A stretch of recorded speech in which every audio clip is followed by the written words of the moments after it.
With quality brand name products at affordable wholesale prices, Cash and Carry is the perfect place to shop. Whether shopping for individual, business, churches, or more, Cash and Carry is sure to meet your needs. Cash and Carry of Cookeville, 931-528-8050.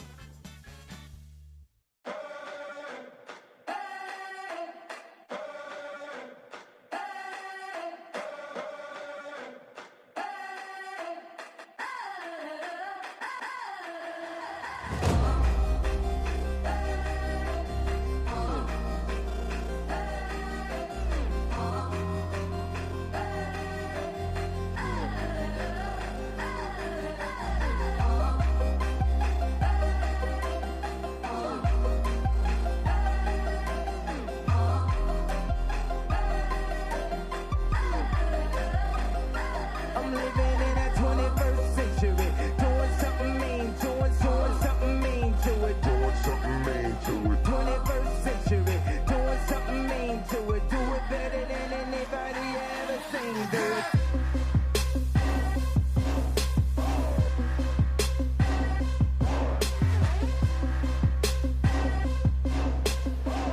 This is way too much. I need a moment.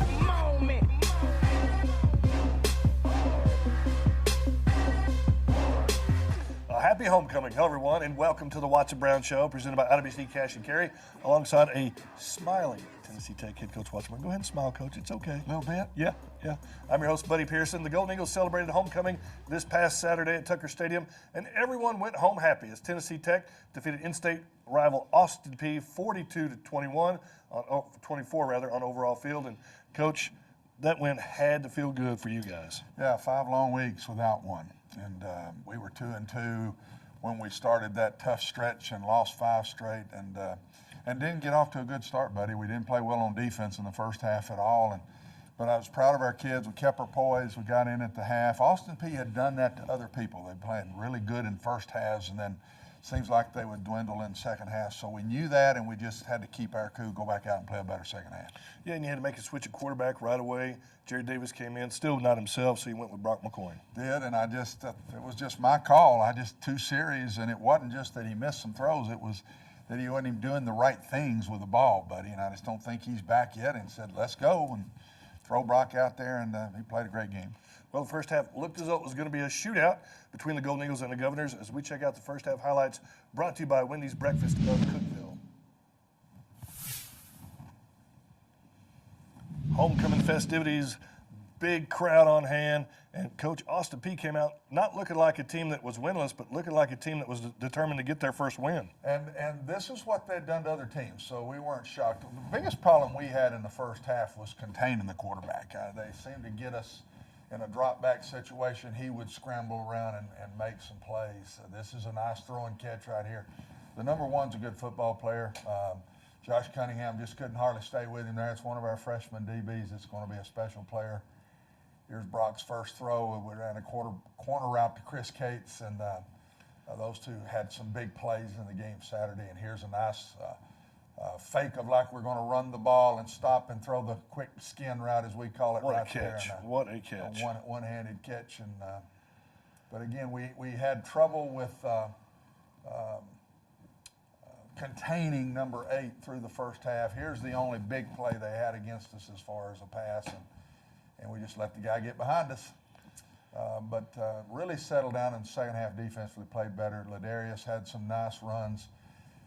It was one of those games, buddy, that we felt going in that we needed big plays to win the game because a lot of people had 3 and 4 yarded them, but they weren't coming up with a lot of big plays. We had a lot of big play stuff in the game plan where we were going to fake throw the ball down the field more, and a lot of that stuff really worked. Here's some nice holes for Ladarius in the game with our offensive line. We're so much better this year in the offensive line than we were a year ago, and all of those guys are back. I think we only have 2 seniors on the whole offense right now, so there's some good things ahead for our offense. Just missed tackles right here. Nice run by the young man, and good hustle by Josh Poplar to get down. But they just missed tackles, and another missed tackle right there, right in the hole. Just completely right there to make the play. They drive it back down and kick a field goal before the half, go in with the momentum, and got us 24-21 at halftime. Coach, what were the adjustments that you talked to your defensive staff about at halftime? Because obviously, Austin Peay came into this game, had only scored 18 points, the most they'd scored all year, and scored 24 in the first half. You had to be a little concerned. We did feel like it was technical. We thought it was just us, missing tackles, losing contain. We simplified a little bit more in the second half and just played base defense more and really just shut them down in the second half. And, of course, our offense was just good all day long. Yeah. It was big play here, big play there, nice run, nice pass, had good balance between both. Not sure we would have won the game. All three of our wins, we've scored 30 or more points. I mean, we've struggled on defense all year long. When our offense has been good, then we have a chance to win. Yeah. Well, for as good as the Austin Peay offense played in the first half, the Tennessee Tech defense played equally as well in the second half as we check out the second half highlights brought to you by Miller Lite.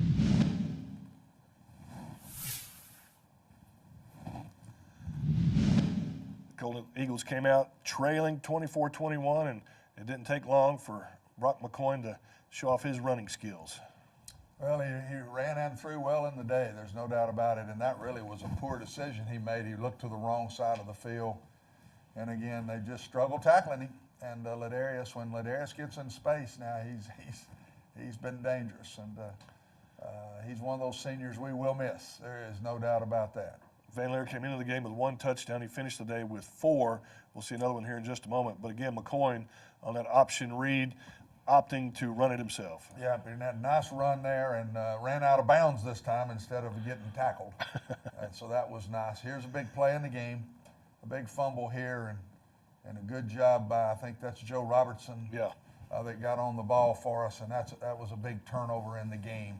There weren't a lot of turnovers or penalties. It was a very clean game, but here's another big play from Brock to Chris. And nice speed by Chris Cates right there. Chris can run. Chris is a really good athlete, and he has made a lot of big plays for us this year. Chris knows we just want him to get more consistent. Here was the backbreaker. Seam route. Play that we put in, and I even talked about this at our Monday quarterback club the week before, that we would run somewhere during the game, and sure enough, it came wide open for a big 6, and that was the difference in the game. I couldn't tell if we touched the ball on the block, and but then we touched the ball. I think it was nicked, and which turned it into a short punt. So we gave them one back here, and they got a nice seam on us, not enough pressure, too long for him to be able to throw that ball. Nice tackle by Josh Cunningham. But we held them there, had an 18-point lead, and then I think we just ran the clock out the last 4 minutes of the game. And there you look at the final score, 42-24. Brock McCoy, 206 yards passing and 3 touchdowns. He also rushed for over 100 yards. Ladarius Van Leer, 11 rushes, 131 yards, 3 touchdowns. Also caught a pass for a touchdown. Chris Cates, 3 receptions, 92 yards, and 2 scores. Just a big offensive day for your big playmakers. Those are the 3 that have really been the guys all year long that have made the big plays for us. Jared Davis put in that as a 4th one when Brock was catching all the balls, and now Brock was the one throwing it to Ladarius and to Chris. But our 3 guys have been the ones that have made most of our big plays this year. As the season winds down, there were some interesting games around the Ohio Valley Conference as we check out the OVC scoreboard brought to you by Haibu. Jacksonville State wrapped up the regular season championship by beating Southeast Missouri 56-28. Not a surprise there. Eastern Kentucky had to battle back, won it in double overtime over Murray State. That's a big in-state rivalry there, 41-34. Elsewhere around the league, it was Eastern Illinois edging UT Martin 23-21. And as we take a look at the standings, Coach, obviously Jacksonville State's punched their ticket to the playoffs. Do you see any of those other teams, Eastern Illinois, Eastern Kentucky, or UT Martin, having a chance to make it to the playoffs? I think it's going to be hard now. I don't like us putting Murray State in front of us up there. It's alphabetical, that's all it is. Alphabetical. So we need to change our name here. Yeah. We'll go Golden Eagles. Golden Eagles will be ahead of the Racers. The big surprise last week was EIU. I did not think EIU was as good as they've been, but since we left there and we had the 6 turnovers, we really thought we had a chance to win that game that day. But since they left there, they played Jacksonville State off their feet and nearly knocked them off, and then go to Martin and beat Martin. Wow. But I think that loss by Martin really hurts us now to have get a second one in. I really do. Yep. All right, we've got more Watson Brown Show coming up. Stay with us.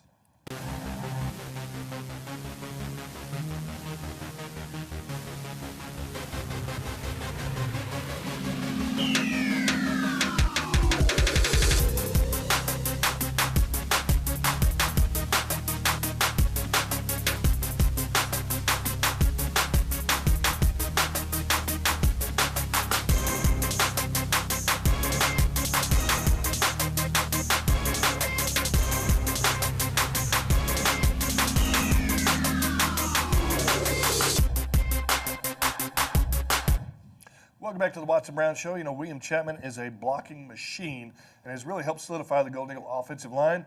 Chapman is this week's Golden Eagle Player Profile, brought to you by Zaxby's.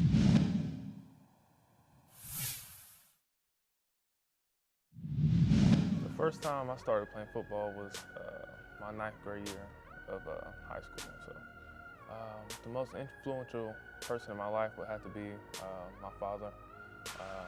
He's really stepped in and guided me on a path to be able to be where I am today. So, my favorite moment as a Golden Eagle would have to be showing the community that we're not just your typical football players, jockheads.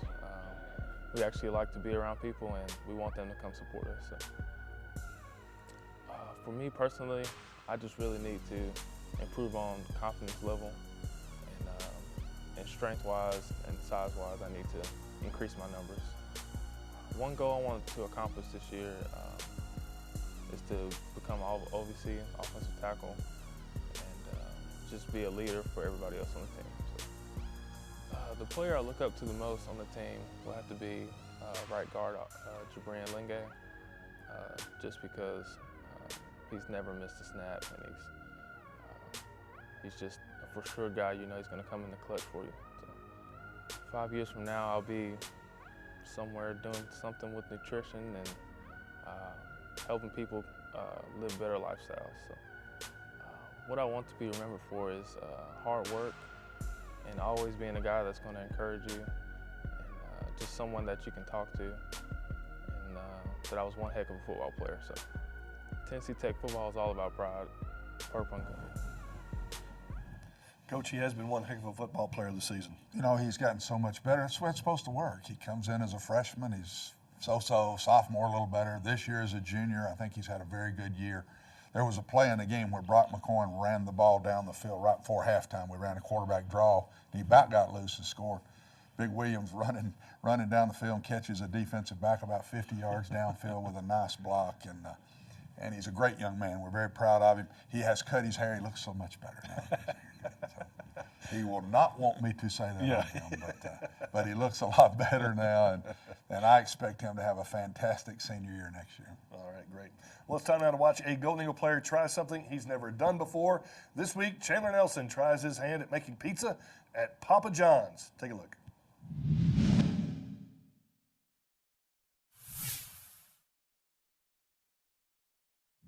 Hey guys. Hey, how are you? I'm great. How you doing? Nelson. Tim Eldridge. How are you? Good to meet you guys. We're gonna make a pizza today? Absolutely. You ready? Yes, sir. Let's do it. Let's do it. All right. First thing we do is grab your dough scraper and get you a dough ball off the tray. Try to keep it intact as much as you can.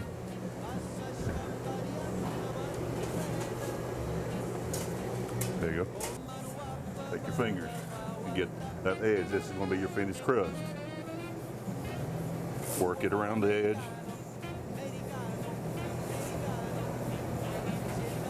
And come back around the same thing. Your edge is already there. You just want to stretch it and get it bigger.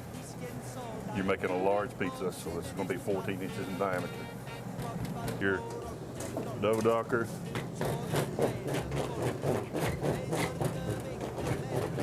That way you're getting all the bubbles out of it. It's like there's a wet towel. Kind of rotate it a little bit as you go. Just going to stretch it out.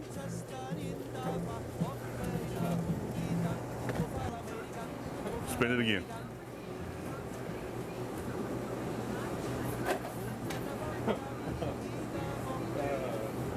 All right, you're ready for sauce.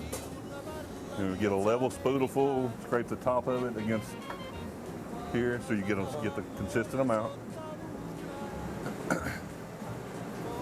Leave about a 1-inch ring around the outside edge. And you want to pour it in your hand and distribute it even around the.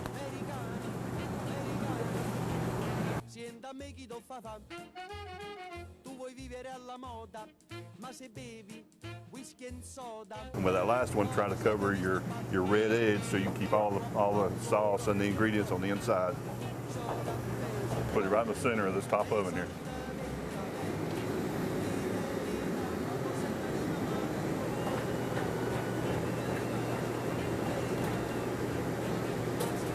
starting to see your finished product now. Doesn't look too bad. Now I've got girls that stand back here and do that 200 plus pizzas an hour. So with that pizza peel picking up that pizza. And you're ready to close the box. Appreciate it. Hey, I appreciate you coming over and sharing a little with us and having a good time. Yes, sir. I appreciate it. Yes, sir. Anytime. Definitely taught me a little bit about making a pizza. Great. Oh, good gracious. Mamma mia. What was the music? I love pizza, but Yeah, no, I don't think I'd eat that. Looks not like gonna Williams eat that had a one. few pizzas I'm in not his day. eating that one. I hope they flip that one in the can. Well, moving on. One of the most special activities surrounding homecoming each year is the annual Tennessee Tech Sports Hall of Fame banquet.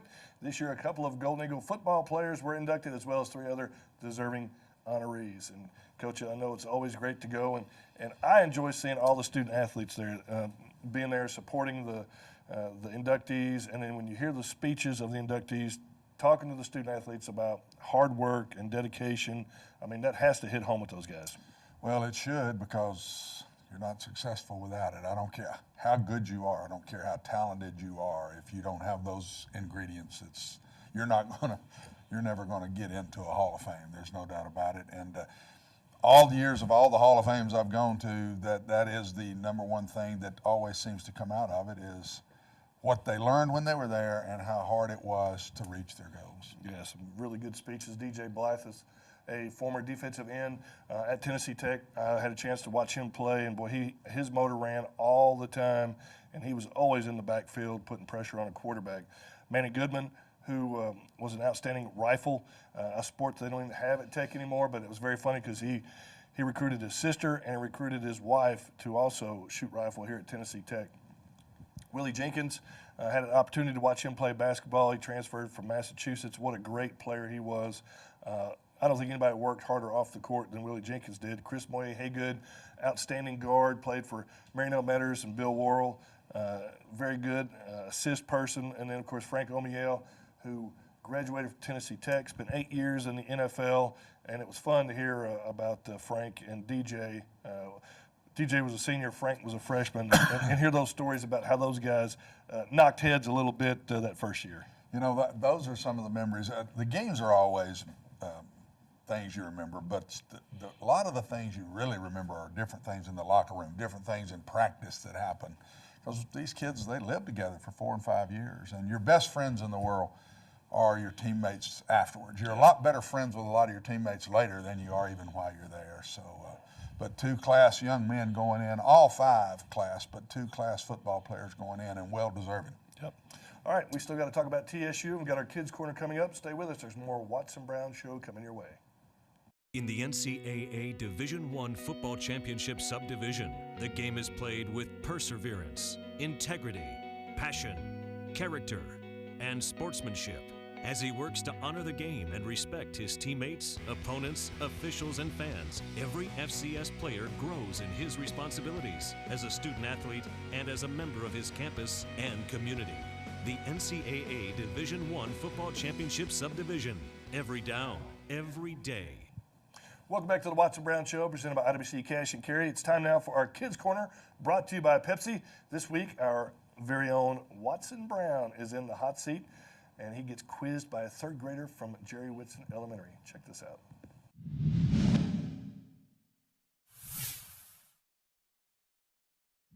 What is the most exciting thing about football? The most exciting thing about football? I think the most exciting thing is game day. When everybody puts their uniforms on and goes out in warm-ups and they're all excited about playing. The fans are all yelling and screaming. Everybody's dressed in your school colors. Do y'all have sports here? Do you get to go out and watch them ever get to do that? You're going to enjoy that so much when you start doing that, huh? That's going to be fun. Are you an athlete? What? Are you an athlete? Do you like to play sports? What's your favorite sport? Soccer. Soccer? We may be recruiting you as a kicker someday. You never know, huh? What's your next one? What's your favorite food? My favorite food? I'm bad. Hamburger. What's your favorite? Pizza. Pizza, I'd be close. I had pizza last night. How heavy is your helmet? It's heavy. I don't know the weight, but it's heavy. If you put one on, you would be surprised. And you know, they've gotten a lot heavier because players now get their heads, they get dizzy from getting hit sometimes, and they get these concussions that they get. So now the helmets are so big to protect them from those concussions. But it's also more of a weapon. When they hit somebody, it's more powerful because it weighs so much. But I wish we had one here to show you, and you could put it on in front of the cameras, but it's heavy. Do you sweat a lot when you run? Yes, I do. I get that honest. My mother was a heavy sweater, so everything on me gets wet. Problem is, at my age now, I don't do a lot of running. I couldn't catch you if you took off running right now, I can tell you that. You'd outrun me. I'd like to see that race, Coach. No. No way. Aren't those kids great? That's fantastic. That was a great idea this year, and hopefully all these young'uns have been able to watch themselves on TV and will keep that, and when they get older, show their children someday. That'd be neat, wouldn't it? That'd be very neat. Well, T2 celebrating its centennial. We focused each week on a special moment on the Golden Eagle gridiron. This week, we go back to 2002 when Tennessee Tech scored 68 points against Martin. That was a great day.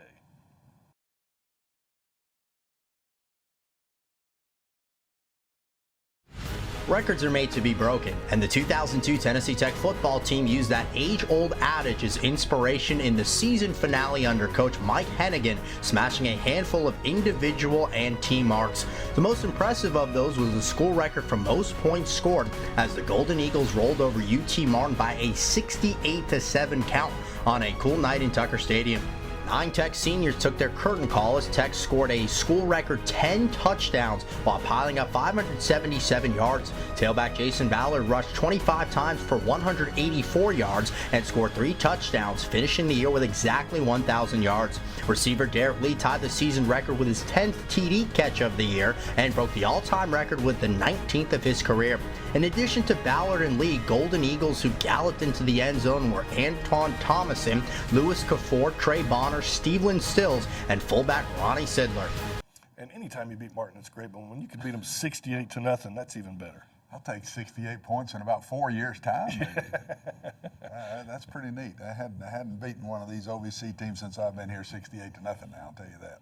Well, the Golden Eagles will wrap up 2015 regular season on Saturday by hosting in-state rival Tennessee State at Tucker Stadium. Coach, you know the Tigers. This is the first time, really, though, you've played them at the end of the season. Usually we play them earlier in the year.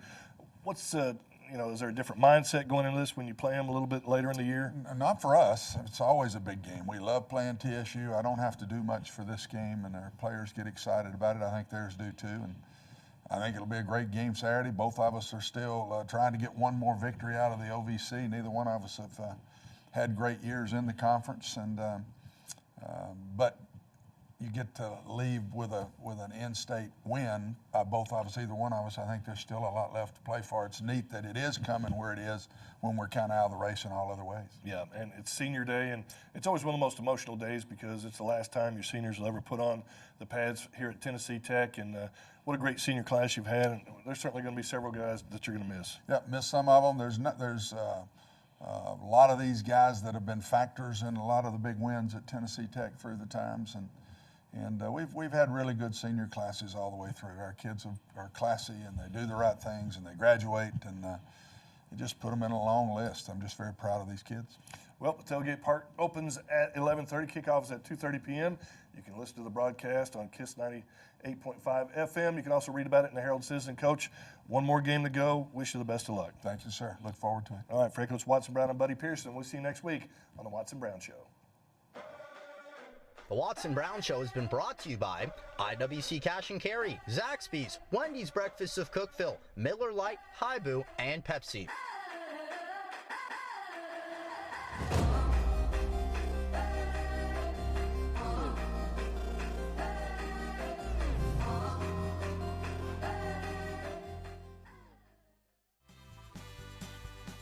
With quality brand name products at affordable wholesale prices, Cash and Carry is the perfect place to shop. Whether shopping for individual, business, churches, or more, Cash and Carry is sure to meet your needs. Cash and Carry of Cookeville, 931-528-8050.